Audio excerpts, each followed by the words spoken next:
Hello everyone, welcome back to Unraveling Politics, a show where I discuss the political news of the day and provide my analysis in a way everyone can understand. So today we are going to talk about a couple of different things that have been going on, mostly on Capitol Hill. And more specifically, there is a government shutdown, or there might be one at the end of this week. We do not know yet. My guess is there will not be one, but there's always the chance that there could be. Congress has said, the leaders have said they're negotiating and they're expecting the text of the bill to be released soon. As of the recording of this episode, it has not been released by the time you watched it. It might be, but it is expected to extend government funding until the end of March, and that would be during Trump's 100 days. And what would this government shutdown look like if it does happen? Well, it would be a full government shutdown. The last government shutdown was in December 2018. That was, believe it or not, that was 6 whole years ago. And that was a partial government shutdown. This would be a full government shutdown. So national parks and museums would close. Emergency workers like the TSA would continue to work, but they would work without pay. They are eligible for retroactive pay, but they might also be able to receive unemployment. But most federal workers do not work in Washington, D.C., and a lot of people don't understand that. A lot of workers work around the country, and there are friends, there are neighbors, there are family members. So that is very important that this funding gets through. Disaster aid is a key sticking point of the Oh, by the way, let me just say regular things like Social Security checks will continue to go out because that is automatically approved by law, as well as benefits and things like that. But pay to workers, I think even the military as well, would not continue until the new spending bill is approved. And let me say, it is very, very weird. We are one of the only countries that does this. Other countries don't have automatic shutdowns. Instead, what they do is they have automatic extensions of continuing resolutions, which is what Congress looks like they're going to approve. They're also considering disaster aid. Apparently, that is a key sticking point. The House Freedom Caucus opposes any unpaid disaster supplemental, and they say that Trump should be managing it when he becomes president next month. Now, if you ask me, this is pretty rude. They're pretty evil, if you ask me, because this disaster aid is not to Ukraine or to Israel or to Gaza. This is to Americans living in North Carolina, Georgia, South Carolina, and Florida who are trying to recover from Hurricanes Helene and Milton, which hit over 2 months ago, almost 3 months ago, and many of them are still living in tents because their FEMA will not let private charities come in and build houses. So, anyway, it is a shame that we are arguing over that.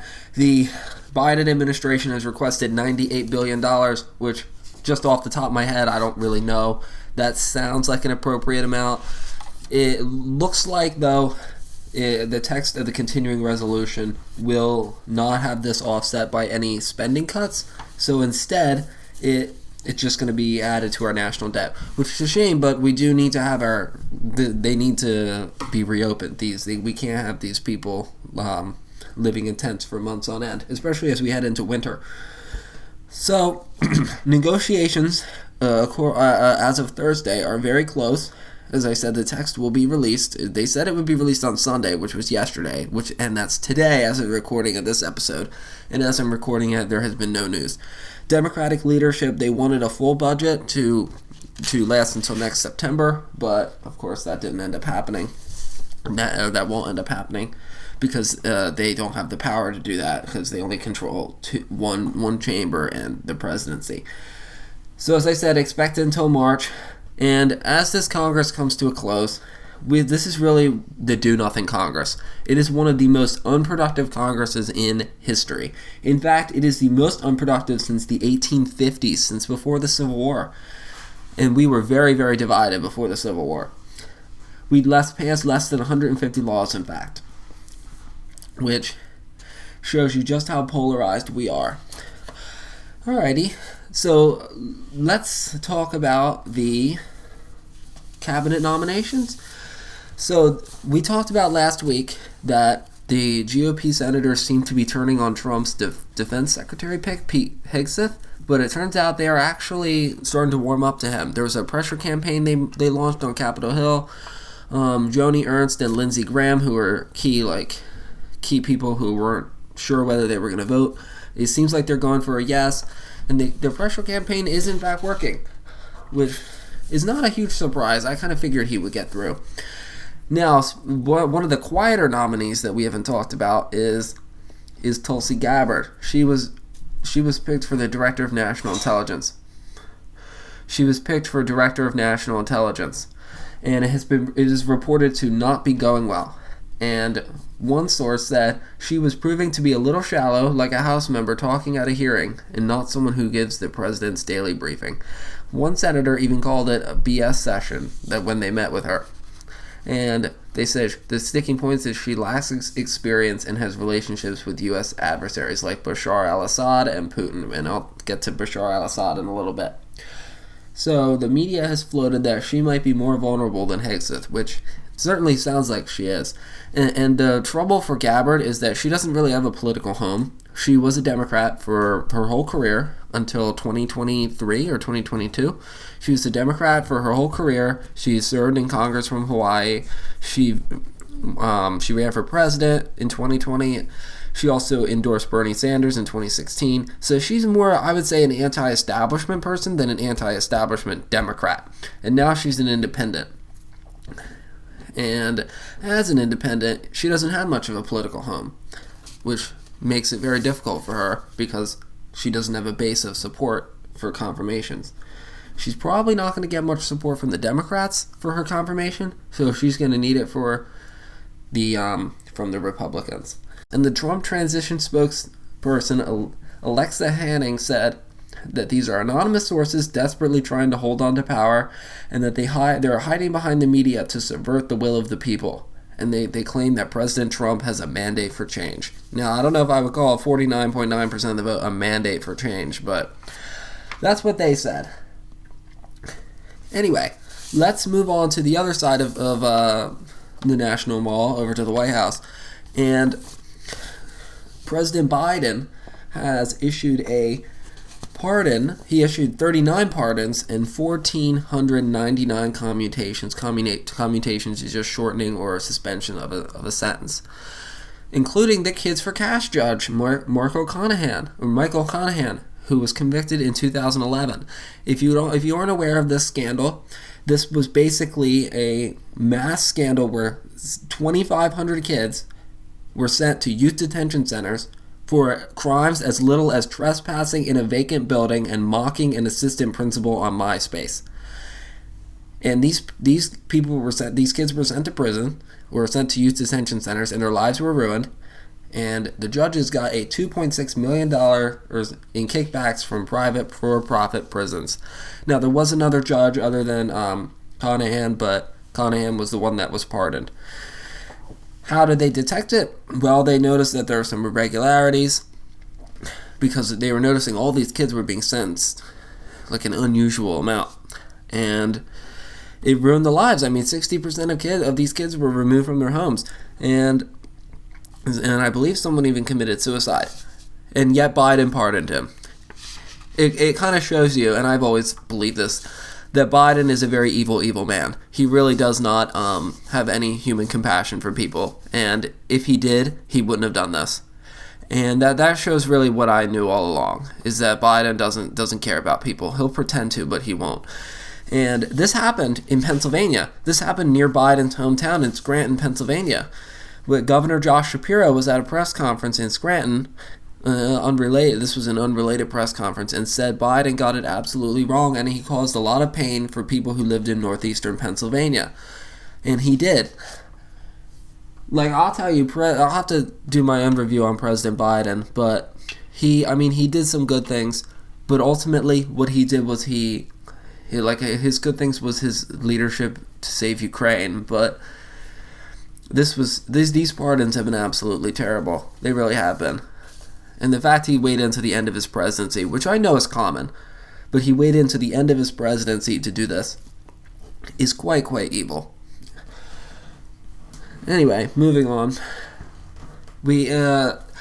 After I recorded last week's episode, it seems like everything's happening on a Sunday.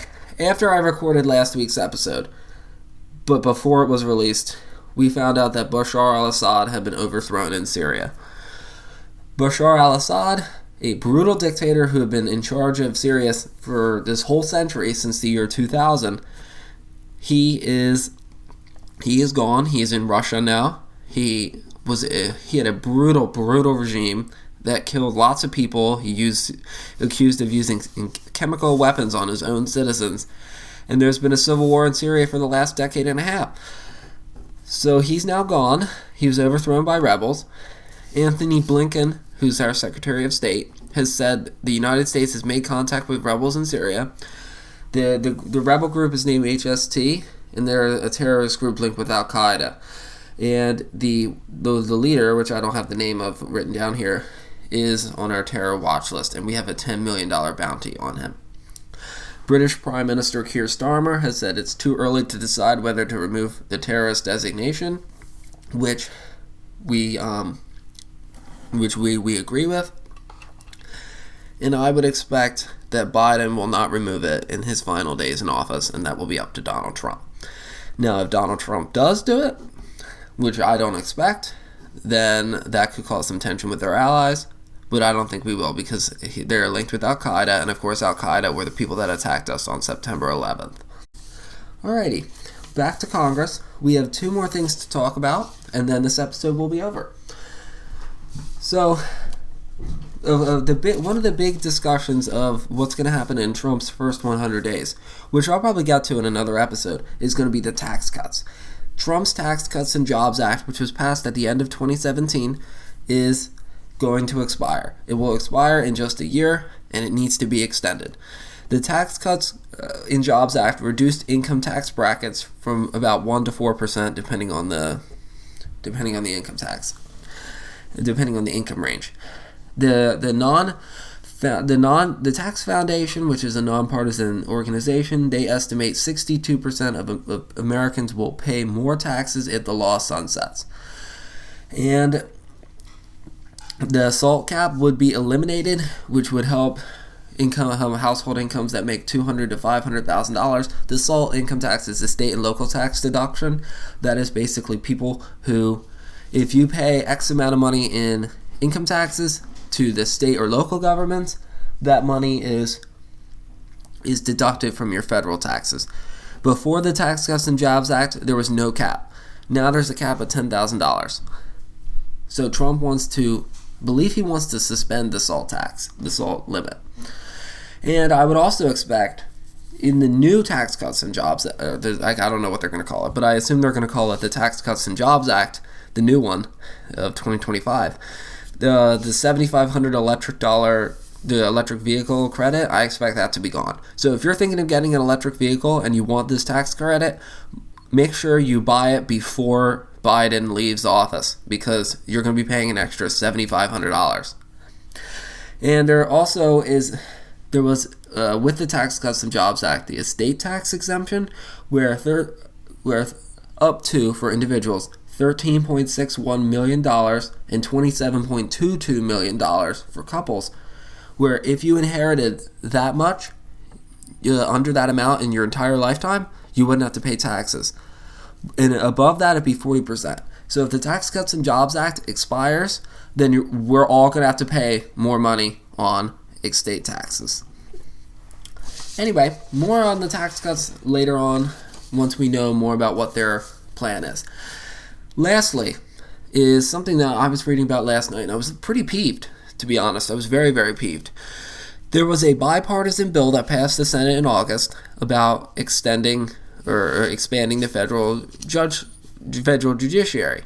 And the reason they want to do this is because it hasn't really been expanded since the 90s, and there's a lot more cases now than there was back then. The population has grown by like 50 million, maybe more since then. So we need more judges, which is a big problem on the border, because on the border we have this huge backlog that goes back decades, and one of the main reasons that people come over here illegally is because they feel like they can't get through the system fast enough. So the bipartisan bill was passed in August. The House should have taken it up in September prior to the election, but they didn't. House leadership waited until November, or actually they waited until last week, December, to decide whether to vote on it. If they voted for it before the election, the bill would have been passed and signed into law. But the reason the House Republicans waited was because they didn't want to give Kamala Harris a bunch of judge positions to fill. So they waited until after the election, and now House Republicans have decided to support the bill, which means it would give Trump 25 extra judge appointments. And then the rest of them, the other 40 or so, would go to the next president, and it would be extended over a multi-year period. The bill in the House passed 236 to 173. 2 Republicans were against it. 29 Democrats were for it. And Democratic leadership whipped their members to defeat the bill because they didn't want to give Donald Trump extra ammunition, extra judges. So you might think, oh, so Trump's going to get extra judges? Nope. Biden has said he will veto the bill. So those 2 judges are not going to happen. And there's not enough support as of right now to override the veto. So it looks like we're not going to have an expanded federal judiciary. One thing I didn't see in the media, though, is that they could consider re-bringing this bill back up for a vote in the next session. They could decide to do that, which would make sense to me because Republicans will be in full control of the government. So that would be if I was a Republican strategist, let Biden veto this and then vow to bring it within Trump's first 100 days. And then, go from there. Of course, I believe it is subject to filibuster in the Senate, so that could be a challenge. Otherwise, there could be more judges after all. But anyway, that is all I have to say for this episode. Thank you for listening and tuning in. We'll be back next week on the 23rd. So have a good week, and bye-bye.